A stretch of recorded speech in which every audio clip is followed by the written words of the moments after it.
You go after things. You try them. Even if you fail, you get back up and you continue to try and fail, and ensuring you never fail to try. If you want it bad enough, you find a way. If you don't want it bad enough, you find an excuse. The only way you're ever going to get to the other side of this journey is you have got to suffer to grow. To grow, you must suffer. Healthy things grow. Healthy people grow. But growth hurts like hell. But growth hurts. Becoming the best version of yourself comes with a lot of goodbyes. It's really fucking uncomfortable, but you need to do it if you want to grow. Everyone's got a talent, and everyone wants it. But somebody wants it more. Someone's heartbeat is constantly beating for it. When you perform to a certain level when no one's watching, it's a habitual habit that's trained and perfected and then remastered every single day. If it always feels easy, you're probably doing it wrong. Growth hurts before it pays off. The pain that you feel today, though, is going to be the power that you're going to feel tomorrow. To grow, you must suffer. You can't escape it. You can't run from it. All you have to do is rise up again.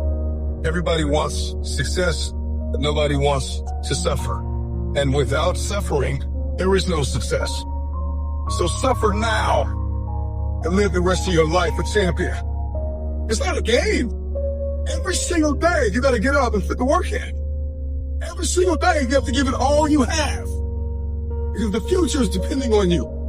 Children, people, generations are depending on you. And what you do today will determine how your future looks. Everybody wants a new life, a new area code, new zip codes, new cars, new relationships, new connections. We want influence and affluence and money and power. But nobody wants to suffer. You can't have anything without the pain. So put the pain in. Suffer now. And see the success come. You want to break my motherfucking legs? So be it. I have a way of going to a place where all the pain and suffering that they put on top of me in Hell Week, I will reverse that pain and suffering, and I will take your soul, knowing that I'm comfortable being very unfucking comfortable. That's my happiness is my reflection on the suffering of my journey, knowing I never quit. Only weak motherfuckers in life go after things they already know they can achieve. You gotta do something you're not quite sure of. Try something new if you want to switch it up. That's where growth comes, man. That's when your body's forced to adapt. Forced to suffer the discipline today. So you never suffer the form of regret tomorrow. That's what the f*** that's about. We have the ability to go in such a space if you're willing to suffer, and I mean suffer. Your brain and your body, once connected together, can do anything. You know, when I think about greatness, I think about not whether you have what it takes.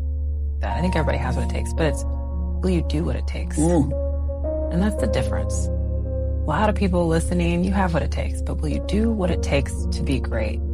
Greatness is doing whatever it takes to get there. I had to figure out I wasn't going to be a punk kid all my life. So the only way I could turn around was to suffer. I had to build calluses in my brain the same way I built calluses on my hands. So I broke the Guinness Book of World Records for pull-ups a long time ago, but I failed at it twice. And I did 67,000 pull-ups in trying to break this record.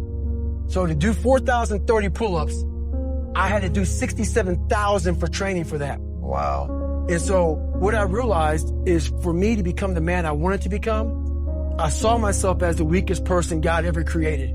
So I wanted to change that to be the hardest man ever created. Am I that? I don't know, but you had to have a goal. My goal was the only person that's going to turn this person around is me. The only way I can turn it around is put myself through the worst things possible a human being can ever endure. And that'd be the only way that I can build this brain to handle anything that comes in front of it, callousing my mind through pain and suffering. It's not about the dog that's in the fight. It's the fight within the dog. Well, yeah, it's a shitty situation. I gotta go to work because I gotta pay the bills and support my family. But you know, it doesn't mean I have to shortcut my success in what I'm doing. I'll find a way to work this out. It's all about the perseverance of somebody. That will override any endeavor. What continues to last forever is a perseverance to always show up. That's what champions do. Every single champion is the same as every ordinary person. The only differential is that they show up to the event every single day. They see failure as a learning curve. They welcome failure. You learn more from failure than you ever will from success.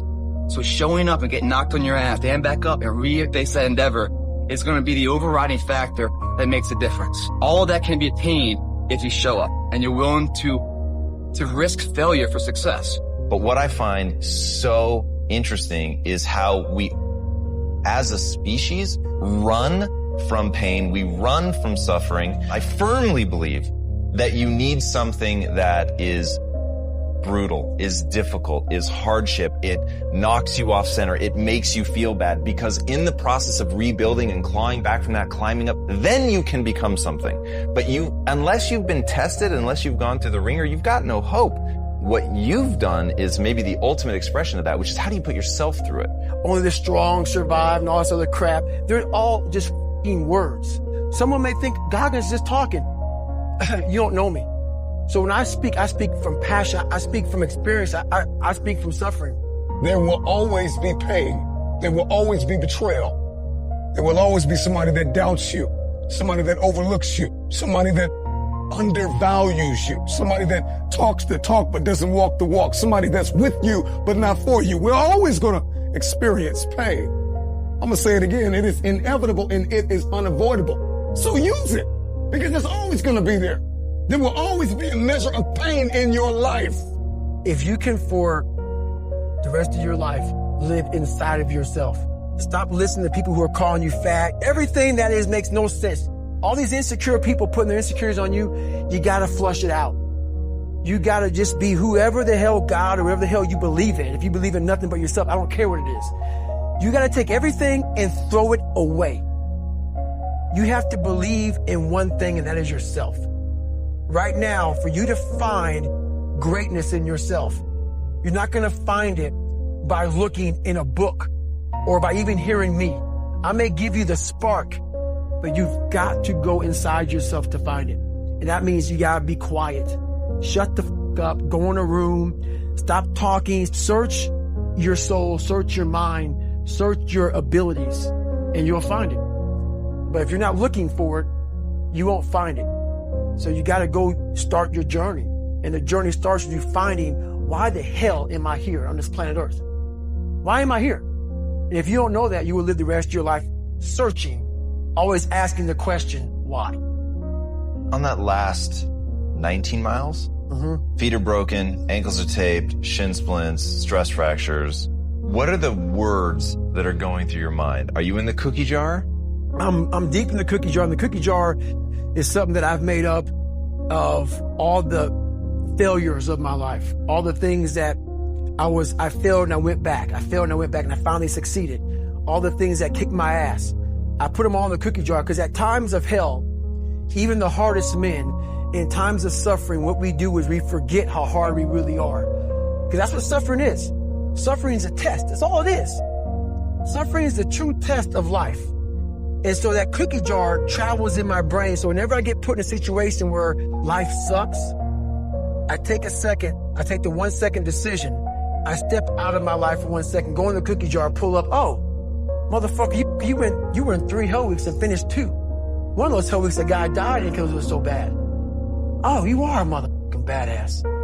You're under no obligation to be who you were 5 minutes ago. Like, you can just change it. Just decide to be somebody else today if you really want to.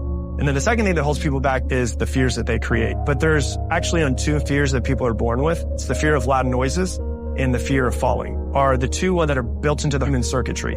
Everything else is learned. You have primal fears, which is actually like physical pain or death attached to it, which we need to survive. The other ones, the fear of failure, the fear of rejection, the fear of not being loved, the fear of running out of money, all of those are intellectual fears because they're not actually existing in reality in this moment. Fear is a perception of a imagined future event. And the key part is imagined future event. It may never happen. And it's not happening right now.